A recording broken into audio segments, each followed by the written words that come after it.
TV ఇప్పటివరకు చేసిన సర్వేలన్నీ అంచనాలను అందుకున్నాయి. తాజాగా ఆంధ్రప్రదేశ్ ప్రోగ్రెస్ కార్డును మీ ముందుకు తీసుకొచ్చింది బిగ్ టీవీ.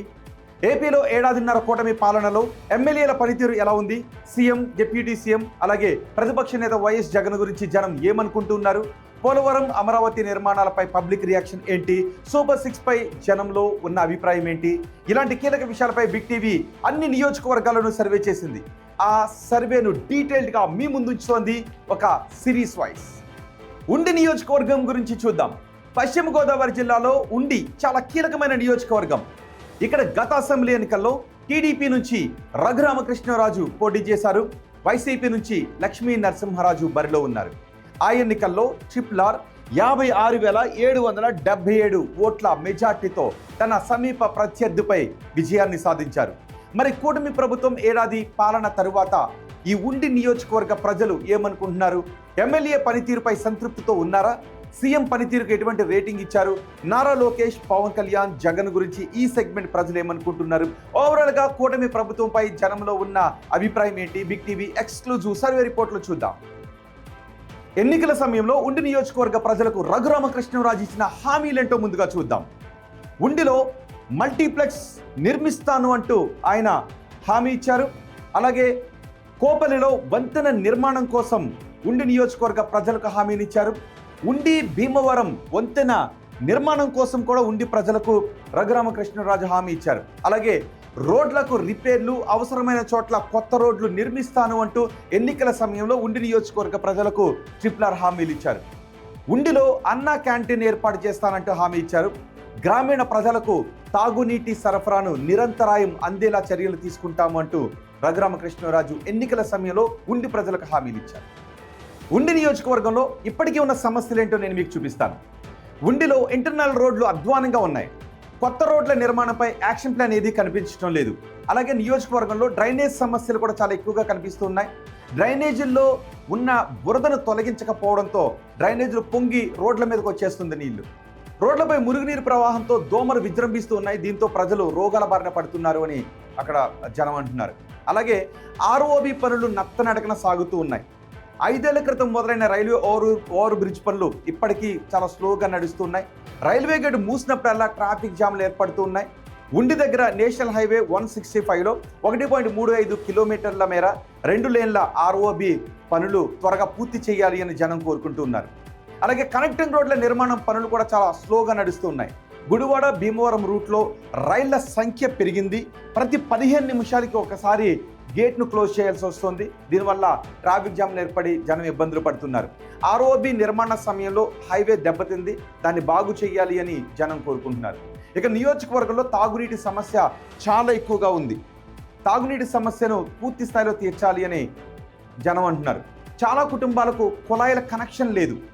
గోదావరి నీటి సరఫరా కేవలం ప్రతిపాదనలకే పరిమితం అయ్యింది అని ఉండి నియోజకవర్గ ప్రజలు ఆవేదన వ్యక్తం చేస్తున్నారు. ఇక ఆక్వాకల్చర్ పెద్ద ఎత్తున విస్తరిస్తూ ఉండటంతో ఆ కెమికల్స్ కారణంగా, చెరువులో ఉపయోగించే కెమికల్స్ కారణంగా నీటి కాలుష్యం, గ్రౌండ్ వాటర్ కాలుష్యం చెందుతుంది. చెరువుల నీళ్లు కూడా కాలుష్యం అవుతున్నాయి. దీంతో నీటి ఎద్దడిని ఎదుర్కొంటూ ఉన్నారు. అలాగే గ్రామాల్లో డంపింగ్ యార్డులు లేకపోవడం అక్కడ జనానికి పెద్ద సమస్యగా కనిపిస్తుంది. కాలువల దగ్గర వ్యర్థాలు వేయడంతో కాలువల్లో నీరు కూడా కాలుష్యం అయిపోతుంది. చెరువులు, కాలువల నీళ్లు ఏమాత్రం సురక్షితం కావు అని జనం అంటూ ఉన్నారు. అలాగే ప్రైవేట్ ప్లాంట్స్ నుంచి తాగునీటిని జనం కొనుక్కునేటటువంటి పరిస్థితి కనిపిస్తుంది. ఇక ఆకువీడి మీదుగా నేషనల్ హైవే 165తో ట్రాఫిక్ రద్దీ ఏర్పడుతుంది. హైవేకి ఇరువైపులా దుకాణదారులు, తోపుడు బండ్లు పెద్ద సంఖ్యలో ఉండటంతో జనం ఇబ్బందులు పడుతున్నారు. ట్రాఫిక్ జామ్లు ఏర్పడి ఇక ఆక్వా లారీలు, మట్టి ట్రాక్టర్లు, ఇతర వాహనాలతో ఆ రోడ్డు నిత్యం రద్దీగా ఉంటుంది. మినీ బైపాస్ రోడ్డు అందుబాటులోకి రాకపోవడంతో ఈ సమస్య చాలా ఎక్కువగా ఉంది. మినీ బైపాస్ రోడ్డు త్వరగా అందుబాటులోకి తీసుకుని రావాలని జనం కోరుకుంటున్నారు. ఇక జానకమ్మ హాస్పిటల్, FCI వరకు హైవే చాలా ఇరుకుగా ఉంటుంది. దాన్ని విస్తరించాలి అని జనం కోరుకుంటున్నారు. ఉదయం సమయంలో అక్కడ రద్దీ టైంలో చాలా పెద్ద ఎత్తున ట్రాఫిక్ జామ్లు ఏర్పడుతున్నాయి. నేషనల్ హైవే అయినప్పటికీ కూడా హైవే విస్తరణతోనే ఆకివీడు ట్రాఫిక్ సమస్యకు చెక్ పడుతుంది అని జనం చెబుతున్నారు. ఆకివీడు ప్రభుత్వ ఆసుపత్రిలో 2 డయాలసిస్ యూనిట్లు అవసరం ఉంటుంది. ప్రతి గ్రామంలో ఒక మైక్రో వాటర్ ఫిల్టర్ ఏర్పాటు చేయాల్సిన అవసరం కూడా ఉంది అని జనం కోరుకుంటున్నారు. ఉండి నియోజకవర్గ ప్రజలు ఎమ్మెల్యే పనితీరు గురించి ఏమనుకుంటున్నారో చూద్దాం. ఆయనకు పాజిటివ్గా ఉన్న అంశాలేంటి, నెగిటివ్గా ఉన్న అంశాలేంటో వివరిస్తాను. ముందుగా పాజిటివ్గా ఉన్న అంశాలేంటో చూద్దాం. చెరువులు, సరస్సుల చుట్టూ ఆక్రమణలను తొలగించడంలో ఎమ్మెల్యే తీసుకున్న చొరవ ఆయనకు జనంలో మంచి పేరుని తీసుకొస్తుంది. అలాగే ఆకివీడు మండలంలో 4 లక్షల లీటర్ల ఓవర్ హెడ్ ట్యాంకుకు శంకుస్థాపన చేశారు ఎమ్మెల్యే రఘురామకృష్ణరాజు. ఇక ఆకివీడు ప్రభుత్వ ఆసుపత్రిలో కొత్త ఎక్స్రే యూనిట్ను కూడా అందుబాటులోకి తీసుకుని రావడంలో ఆయన చాలా చొరవ చూపించారు. అలాగే బ్లడ్ బ్యాంక్, ఆటో స్టార్ట్ జనరేటర్ను ప్రారంభించారు ఎమ్మెల్యే. ఇవి సానుకూలంగా ఉన్నాయి. వీటితో పాటు పాలకోడేరు మండలంలో బిస్సాకోడేరులో 10 ఎకరాల్లో ఎంఎస్ఎంఈ పార్క్ ఏర్పాటుకు తీసుకున్నటువంటి చొరవ ప్రజల్లో ఆయన పట్ల సానుకూలతను పెంచుతూ వస్తుంది. ఇక నెగిటివ్ అంశాలేంటో నేను మీకు వివరిస్తాను. ఇవే నెగిటివ్ అంశాలు. రఘురామకృష్ణరాజు ఒక వర్గాన్ని కావాలనే టార్గెట్ చేస్తున్నారు అనే ప్రచారం జరుగుతూ ఉంది. పక్క నియోజకవర్గ రాజకీయాల్లో జోక్యం చేసుకుంటూ ఉన్నారు అనే మాటలు వినిపిస్తున్నాయి. అది మైనస్గా మారుతోంది. తరచూ రఘురామకృష్ణరాజు ట్రోలింగ్కు గురవుతూ ఉన్నారు. వైసీపీ నేతలకు పెద్దపీట వేస్తున్నారు అనే అపవాదు కూడా రఘురామకృష్ణరాజు పొందుతూ ఉన్నారు. ఇక జిల్లా కలెక్టరేట్ తరలింపు వ్యవహారంలో రఘురామకృష్ణరాజు విమర్శలు ఎదుర్కొన్నారు. పవన్పై కౌంటర్లతో జన సైనికుల్లో రఘురామకృష్ణరాజుపై కొంత అసహనం కనిపిస్తుంది. ఇవి నెగిటివ్గా ఉన్నటువంటి అంశాలు.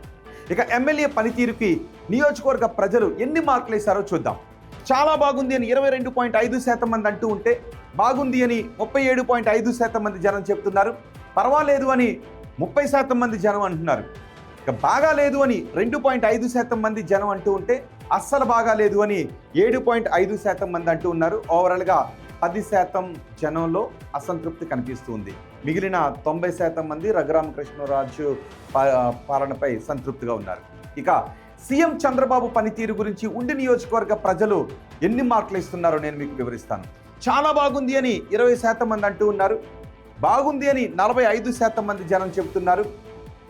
పర్వాలేదు అని 22.5% మంది జనం చెబుతూ ఉంటే, బాగా లేదు అని 10% మంది అంటున్నారు. అస్సలు బాగా లేదు అని 2.5% మంది అంటూ ఉన్నారు. అంటే సుమారు 12.5% మంది మాత్రమే అసంతృప్తితో ఉన్నారు. మిగిలిన జనం చంద్రబాబు పరిపాలన గురించి సంతృప్తిగా ఉన్నారని అర్థమవుతుంది. ఓవరాల్గా ప్రభుత్వ పనితీరు గురించి ఉండి నియోజకవర్గ ప్రజలు ఎన్ని మార్క్స్ చేస్తున్నారో చూద్దాం. చాలా బాగుందని 7.5% మంది అంటూ ఉంటే, బాగుంది అని 27.5% మంది అంటూ ఉన్నారు. పర్వాలేదు అని 40% మంది అంటుంటే, బాగా లేదు అని 17.5% మంది అంటూ ఉన్నారు. అస్సలు బాగా లేదు అని కేవలం 7.5% మంది మాత్రమే అంటూ ఉన్నారు. అంటే ఓవరాల్గా 25% మంది ఉండి నియోజకవర్గ ప్రజలు ఓవరాల్ ప్రభుత్వ పనితీరుపై కొంత అసంతృప్తిగా ఉన్నారు. మిగిలిన 75% మంది ప్రజలు మాత్రం సంతృప్తిగా ఉన్నారని అర్థమవుతుంది. ఇక ప్రతిపక్ష నేత జగన్ పనితీరు గురించి ఉండి నియోజకవర్గ ప్రజలు ఏమనుకుంటున్నారంటే, చాలా బాగుందని 5% మంది అంటూ ఉన్నారు. బాగుంది అని 22.5% మంది అంటూ ఉంటే, పర్వాలేదు అని 17.5% మంది అంటున్నారు. బాగా లేదు అని 47.5% మంది అంటూ ఉంటే, అస్సలు బాగా లేదు అని 7.5% మంది ఉండి నియోజకవర్గ ప్రజలు అంటున్నారు. ఇక పవన్ కళ్యాణ్ పనితీరు గురించి ఉండి నియోజకవర్గ ప్రజలు ఏం చెప్పారంటే, చాలా బాగుందని 5% మంది చెప్పారు. బాగుంది అని 20% మంది అంటున్నారు. పర్వాలేదు అని 60% మంది జనం చెప్తున్నారు. బాగా లేదు అని 10% మంది అంటూ ఉంటే, అస్సలు బాగా లేదు అని కేవలం 5% మంది మాత్రమే అంటూ ఉన్నారు. అంటే 15% మంది కొంత అసంతృప్తిగా ఉన్నారు. మిగిలిన 85% మంది సంతృప్తిగా ఉన్నారని అర్థమవుతుంది. ఇక మంత్రి నారా లోకేష్ పనితీరు గురించి ఉండి నియోజకవర్గ ప్రజలు ఎన్ని మార్క్స్ వేశారంటే, చాలా బాగుందని 5% మంది అంటుంటే, బాగుందని 22.5% మంది అంటున్నారు. పర్వాలేదు అని 50% మంది అంటున్నారు. బాగా లేదు అని 15% మంది అంటూ ఉంటే, అస్సలు బాగా లేదు అని కేవలం 7.5% మంది జనం అంటున్నారు. ఇక అమరావతి పనులు పూర్తవుతాయనుకుంటున్నారని అడిగిన ప్రశ్నకు పూర్తవుతాయి అని 25% మంది అంటున్నారు. కావు అని 35% మంది జనం చెబుతూ ఉంటే, కావచ్చు అని 25% మంది జనం చెప్తున్నారు.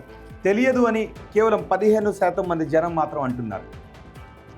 ఇక పోలవరం ప్రాజెక్టు పూర్తవుతుంది అనుకుంటున్నారని అడిగిన ప్రశ్నకు పూర్తవుతుంది అని 15% మంది జనం చెప్తున్నారు. కాదు అని 55% మంది జనం అభిప్రాయపడుతూ ఉంటే, కావచ్చు అని 15% మంది జనం అంటున్నారు. తెలియదు అని కేవలం 15% మంది జనం చెబుతున్నారు.